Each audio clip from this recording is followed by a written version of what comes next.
γιορτάζουμε την περιφορά και τη λιτανία του Αγίου Γεωργίου. Πιστεύω και ελπίζω ότι κάθε χρόνο θα είναι πιο οργανωμένα και πιο όμορφα, με πιο μεγάλη συμμετοχή. Θα ήθελα να ευχαριστήσω μια σειρά ατόμων που συνέβαλαν σε αυτή την προσπάθειά μας, το Δυτικό Σύλλογο της Πτολεμαΐδας.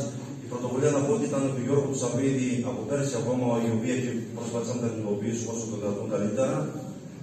Αλλά θα ήθελα επίσης να πω ότι είναι σήμερα και η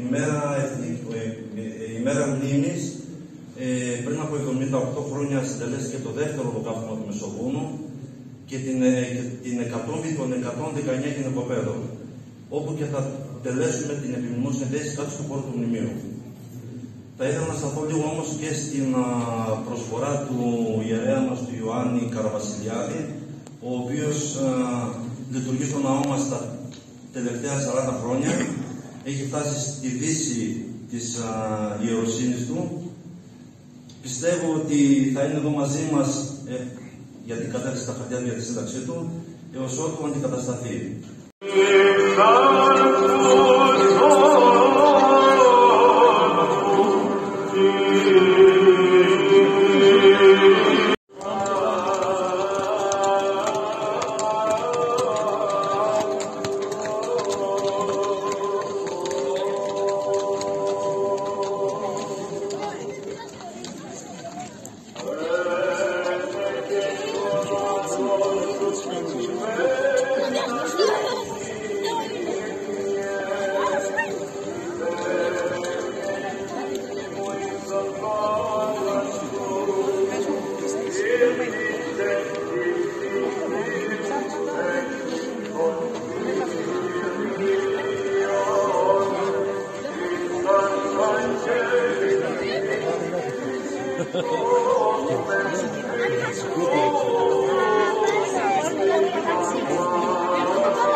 Την κοινή και οίκης αιώνας των αιώνων αμήν. Πάτερ ημών εν της ουρανής, αγιαστήτω το όνομά σου. Ελθέδε βασιλεία σου, γεννηθεί το θέλημά σου. Ως εν ουρανό και επί της γης, των άρτων ημών των επιούσιων. Δώσει ημείς σήμερον και άφησι τα φιλήματα ημών. Ως και εμείς αφιούμε στους φρέτες ημών και εμείς ενέξι μας πειρασμών. Αλλά ρίσε ημάς από του πονηρού.